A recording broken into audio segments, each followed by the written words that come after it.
Hey everybody, my name's Justin here. I try to watch everything that hits theaters and on streaming services. If you guys are like me, go ahead and hit that subscribe button down below and click that bell notification for more up and coming content. Joy, sadness, anger, fear, and disgust have been running a successful operation by all accounts. However, when anxiety shows up, they aren't sure how to feel. First Inside Out film, it's really good. It has a lot of emotions, a deep connection to our character Riley, and just what works within her head, and seeing all those emotions that you can relate to is a deeper film compared to other Pixar movies.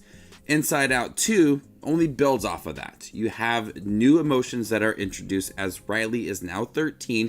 She is dealing with anxiety and envy. And those emotions do play a big part within this movie as Riley is headed off to hockey camp. There's someone there that she idolizes. She has to figure out how to balance joining this team, also her friends, and some new friends along the way. This movie perfectly brings in those new emotions.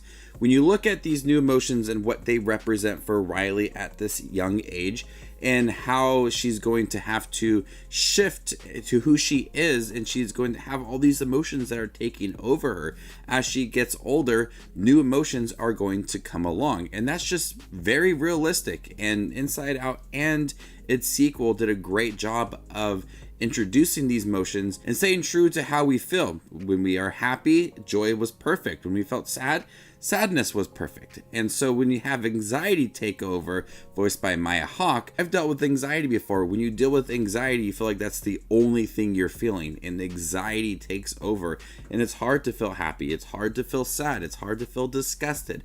And anxiety is controlling a lot, sending the other emotions, bottling them all up and sending them off. Implementing anxiety into the film was a smart choice for Riley and how she is feeling about this hockey team. Also have the other emotions like ennui and embarrassment and envy, who are in the background for most of the film, but when you see them, it feels like it's a shift in the right direction, and they are the right emotion for a 13-year-old. The story is able to bring joy, sadness, disgust, anger, and fear all together. Where that first film, they were disconnected. You had joy and sadness going on their journey, but with this film, they are all together as they aren't the main emotion now. And so by doing that, you have a better understanding of how they all work together. We got glimpses of it within that first film, but the second film is able to build off of that and give us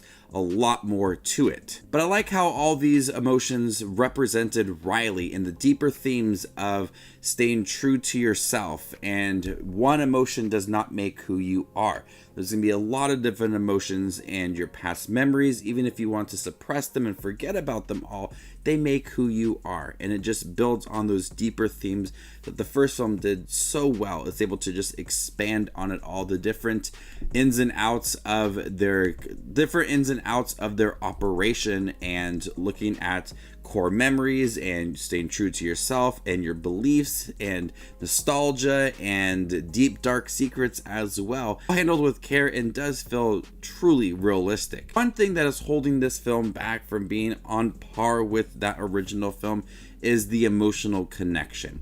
When you had Riley in the first film, there was a lot of things that joy and sadness encountered that was part of Riley's life that was able to bring natural emotion out of the film.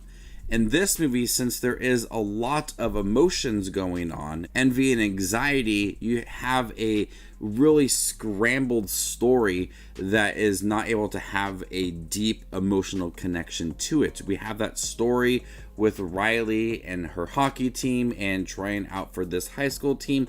That is all important to Riley, but I didn't think that it was developed as well as it could have been. And in turn, it felt like emotion was lacking within this film. All of them together, you could see what they were going for and how they were trying to develop Riley, but it just did not hit as emotionally as that first film. It's still beautifully animated, blending in different styles of animation. When you look at a lot of Riley's past and things that she loved as a kid. This cartoon character that is not animated the same way as our main characters. You have a video game character that feels like it's a PlayStation 1 animated character. And just watching the different styles of animation is very impressive within this film. The voice acting still, once again, really good. Amy Poehler shines as Joy. I really liked Maya Hawke. You could tell in her voice, she was perfect at voicing anxiety, raising her voice, lowering her voice. You felt that anxiety just in some calm moments when you're introducing the character. You felt all of that for this new emotion. I was disappointed that they weren't able to bring back Mindy Kaling and Bill Hader, but I do think that the voice performances for both Disgust and Fear did work for them. So overall, Inside Out 2, a really good movie. I liked it. I liked the deeper themes to it, exploring Riley at a different age, introducing all these new emotions. It's not as emotional as it could be. It didn't have such a deeper story that was able to make me tear up in that first film. I remember seeing that in theaters and just being so emotional when watching Bing Bong and that whole storyline. This movie didn't have that one scene, that one storyline that stood out compared to that first movie. But nonetheless, I do think it is a really good sequel, one of their better Pixar sequels, and one of their better films in recent memory too. Some of the most recent Pixar films haven't been the best, but this one is a great film. So before I give you my score for Inside Out 2, make sure to check out my channel. Here I do movie reviews, trailer reactions, ranking videos, tier lists, all that fun movie related content that you see on YouTube. I do it all here, so hit that subscribe button to get it all in one spot. If you'd like to see where Inside Out 2 ranks amongst all the other 2024 releases I've seen this year, follow me on Letterboxd and there you can find my ranking. I'm going to go ahead and give Inside Out 2 a B. Thank you guys for checking out my review for Inside Out 2, the new Pixar film. Have you guys seen it by chance? What'd you think about it? Let me know in the comment section down below and stay tuned for more up and coming content like this. My name is Justin Watches Movies, and you guys stay classy.